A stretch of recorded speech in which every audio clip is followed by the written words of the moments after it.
Hello friends, ये MP set 2024 mathematics का solution part 5 है। प्रीवियस सॉल्यूशन आंसर की लिंक आपको डिस्क्रिप्शन बॉक्स में मिल जाएगी। चलिए सॉल्व करते हैं। फर्स्ट प्रॉब्लम में दिया हुआ है, if a generalized coordinate has the dimension of momentum, then the generalized velocity will have the dimension of which of the following।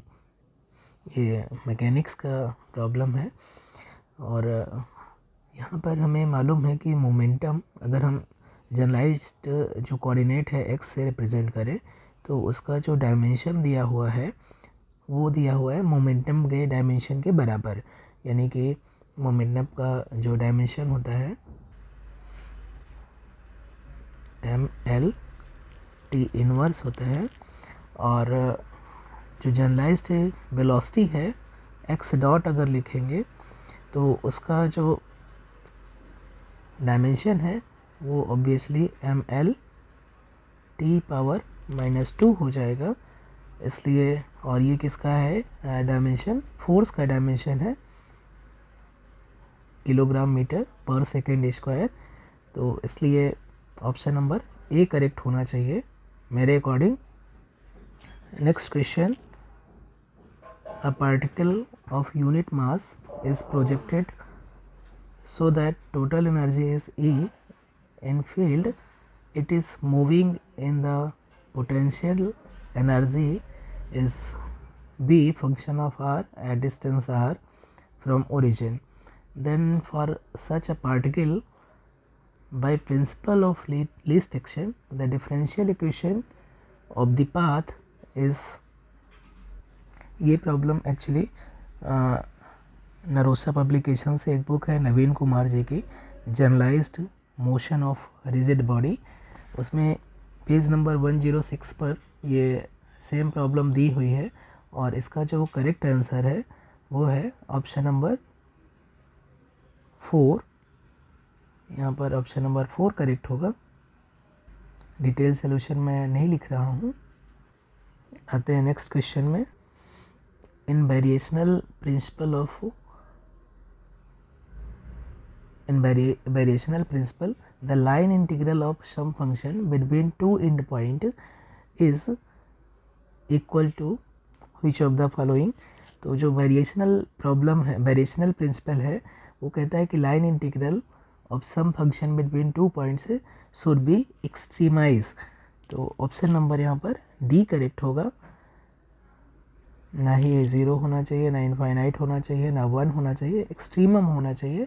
Means इधर या तो मैक्सिमम होना चाहिए और या तो मिनिमम होना चाहिए। नेक्स्ट क्वेश्चन है, Hamiltonian H is defined as. तो एक केस के लिए तो इसमें ऑप्शन है कि if the geometrical equations of the system do not contain time variable explicitly, उस केस के लिए जो हैमिल्टोनियन है सम ऑफ एनर्जी हो जाती है, यानी total energy of the system के बराबर हो जाती है। तो मेरे अकॉर्डिंग ऑप्शन बी यहाँ पर करेक्ट होगा। नेक्स्ट क्वेश्चन अगेन ये क्लासिकल मैकेनिक्स का है। If the Lagrangian does not depend on time explicitly then Hamiltonian is constant, यानी कि टोटल एनर्जी कंजर्व हो जाएगी। ऑप्शन सी यहाँ पर करेक्ट होगा। इस पेपर में सिर्फ 5 ही क्वेश्चन क्लासिकल मैकेनिक्स के आए थे। नेक्स्ट क्वेश्चन कंसीडर करते हैं। One of the cubic root of -8i is equal to which of the following. तो -8i को हम लिख सकते हैं, एक्चुअली क्यूबिक इक्वेशन लिखना है, यानी x की वैल्यू ऐसे फाइंड आउट करना है कि x cube equal to -8i हो जाए, या x cube equal to -2i power 3 हो जाए।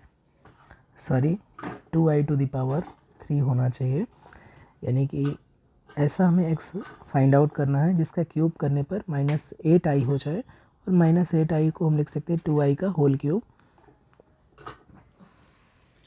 या इसे हम लिख सकते हैं एक्स क्यूब माइनस 2y का होल क्यूब इक्वल टू 0, और इसे एक्सप्रेस कर सकते हैं x माइनस 2y इंटू ए क्यूब माइनस बी क्यूब का फार्मूला हम यूज़ कर सकते हैं। तो x minus 2y x square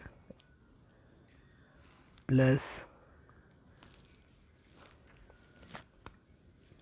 2ix और प्लस बी स्क्वायर यानी कि -4 हो जाएगा इक्वल टू 0।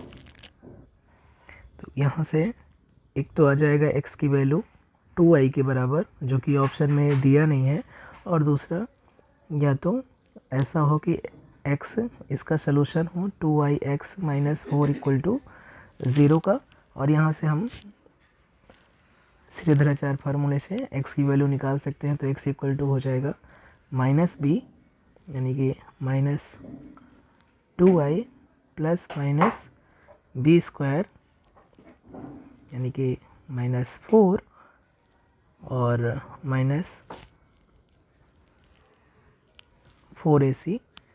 तो 4 इंटू ए की वैल्यू 1 है और सी की वैल्यू -4 है, तो ये +16 हो जाएगा अपॉन 2a 2 इंटू 1, और ये कितना हो जाएगा -2i प्लस -12/2 हो जाएगा। और इसे हम लिख सकते हैं 12 को 4 इंटू 3 लिख सकते हैं, और 4 को 4 से 2 स्क्वायर लिख के 2 को बाहर रूट के बाहर ले सकते हैं, और वो कैंसिल आउट हो जाएगा 2 से। तो ये हो जाएगा +-√3 और -i। तो x की वैल्यू आएगी +√3 -i और -√3i -i। तो ये -√3 -i यहाँ पर नहीं है, इसलिए इसको हम स्किप कर दे रहे हैं। +√3 -i यहाँ पर ऑप्शन नंबर सी में दिया है, इसलिए ऑप्शन नंबर सी यहाँ पर करेक्ट आंसर हो जाएगा। नेक्स्ट क्वेश्चन में कह रहा है the domain of the convergence of the power series this is equal to which of the following. बहुत ही आसान है, इसमें रेशियो टेस्ट अप्लाई करके आप चेक कर सकते हैं। इसका रेडियस ऑफ कन्वर्जेंस 2 आएगा, और ये ओरिजिन के अराउंड पावर सीरीज है, इसलिए domain of convergence mod of Z <2 हो जाएगा, यानी ऑप्शन डी यहाँ पर करेक्ट हो जाएगा। नेक्स्ट क्वेश्चन में f z equal to x square minus y square minus 2i plus i times 2x minus 2xy दिया हुआ है, जहाँ पर z equal to x plus i y है। Then f z in terms of z क्या होगा।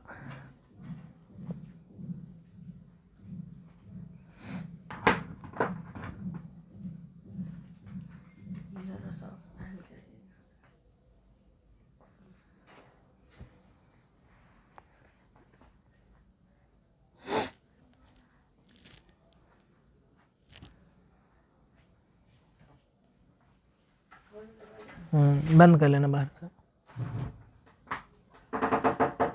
ये book उधर रख देना।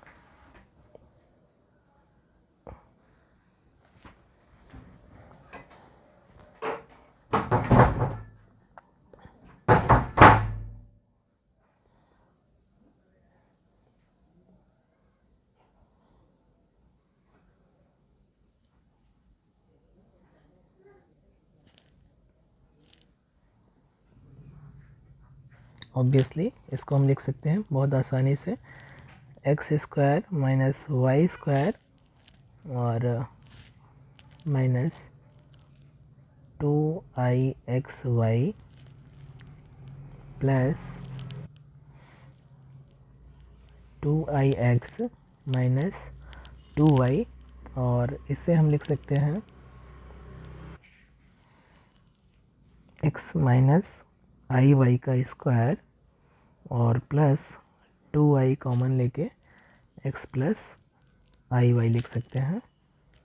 और ये क्या है, this is nothing but z bar square plus 2iz, इसलिए ऑप्शन नंबर बी यहाँ पर करेक्ट होगा। Next question, a value of z for which the function z equal to sin hyperbolic u cos v plus I times cos hyperbolic u sin v ceases to be analytic is equal to which of the following।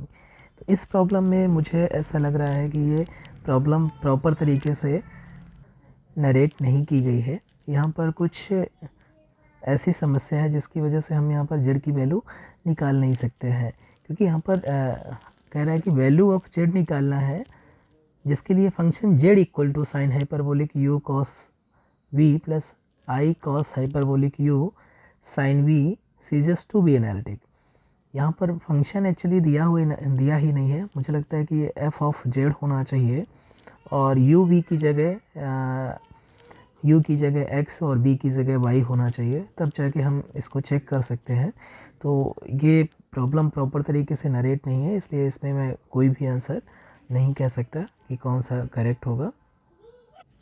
Next question में कह रहा है the harmonic conjugate v of the function u equal to half log x square plus y square is equal to which of the following. ये एक अच्छा problem है जिसे हम कॉची-रीमान इक्वेशन का यूज़ करके सॉल्व कर सकते हैं। इसका करेक्ट आंसर सी है। और इसे हम कैसे सॉल्व कर सकते हैं, जो कॉची-रीमान इक्वेशन है उसको हम लिख सकते हैं u x equal to v y and u y equal to minus v x. तो यहाँ से बी वाई कितना हो जाएगा, वी वाई हो जाएगा यू एक्स के पार्शियल डेरिवेटिव ऑफ यू, और u को पार्शियली x के रिस्पेक्ट में डिफ्रेंशिएट करेंगे तो आएगा x upon x square plus y square. और इसलिए जो v है इसको अगर हम इंटीग्रेट कर दें इस इक्वेशन को y के रिस्पेक्ट में तो हमें मिल जाएगा, इसको इंटीग्रेट करेंगे y के रिस्पेक्ट में तो tan inverse y by x आएगा और plus some function g depending on only x। अब यहाँ से अगेन अगर हम इसको x के रिस्पेक्ट में डिफ्रेंशिएट करें तो vx बराबर हो जाएगा minus y upon x square plus y square और प्लस g डैश x। और कॉची-रीमान इक्वेशन से ये इक्वल होना चाहिए माइनस ऑफ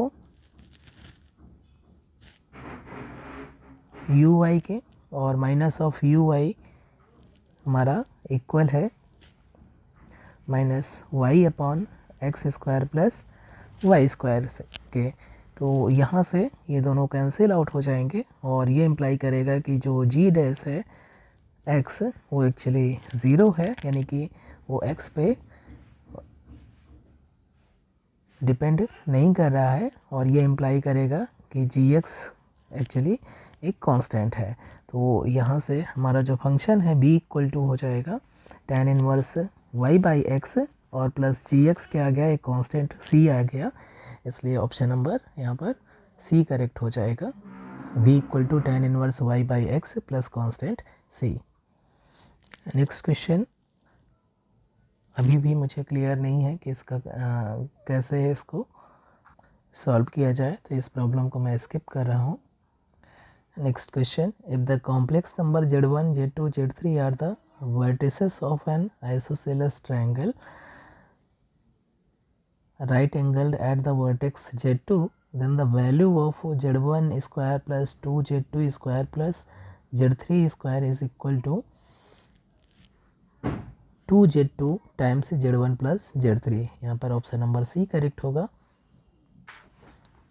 नेक्स्ट क्वेश्चन में कह रहा है the equation of the circle which passes through the point 1i and 1 plus I is.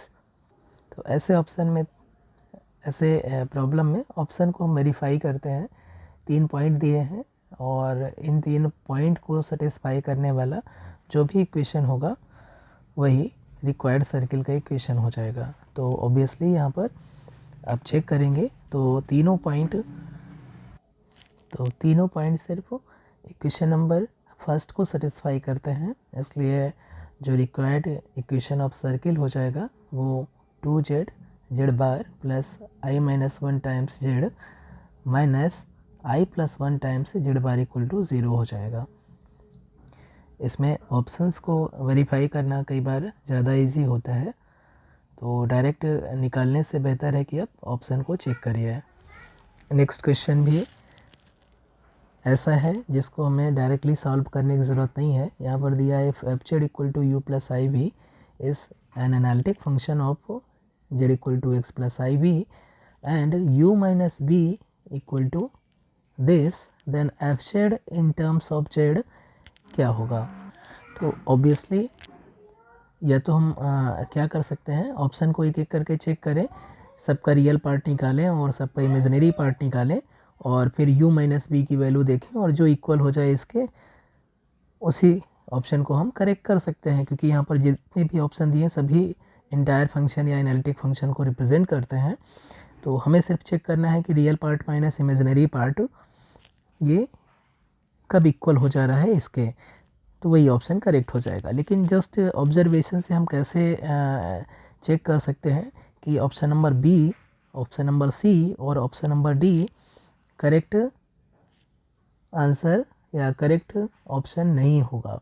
यहाँ पर जो u माइनस बी दिया हुआ है वो या तो कॉस में ट्रिग्नोमेट्रिक फंक्शन में या तो एक्सपोनेंशियल फंक्शन में डिपेंड करता है। यहाँ पर पॉलिनोमियल x या y में इन्वॉल्व नहीं है, जबकि ऑप्शन नंबर बी में देखेंगे तो सारे के सारे पॉलिनोमियल है। यहाँ से x या y जो भी आएगा इसको z equal to x plus i y करेंगे तो रियल पार्ट और इमेजिनरी पार्ट वो just polynomial in x y आएंगे, तो ये ऑप्शन नहीं हो सकता है।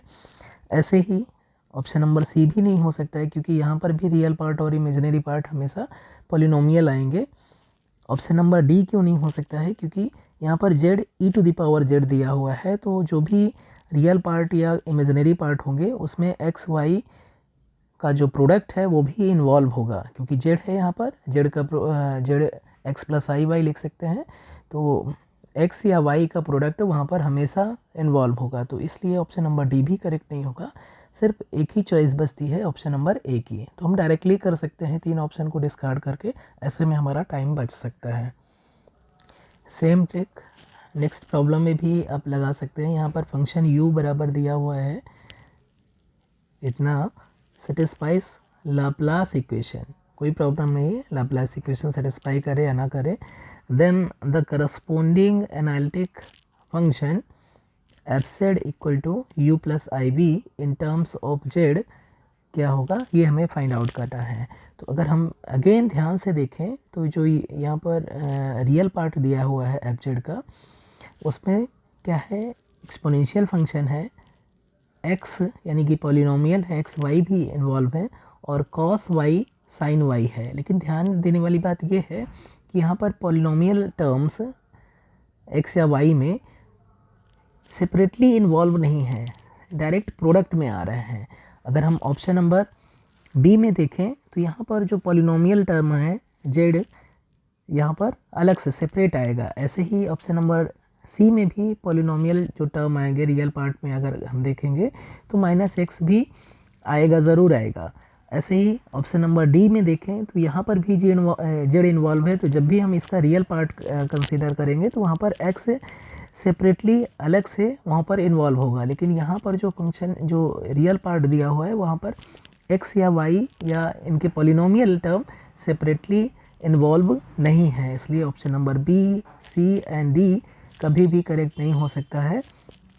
ऑप्शन नंबर ए ही करेक्ट ऑप्शन होगा। तो हमारा फर्स्ट ऑप्शन करेक्ट है। अगर ऐसे स्मार्टली करेंगे तो होपफुली थोड़ा सा आपका टाइम ज़रूर बचेगा। किसी क्वेश्चन में आपको डाउट हो तो कमेंट करें, वीडियो को लाइक करें, चैनल सब्सक्राइब करें। Thank you so much.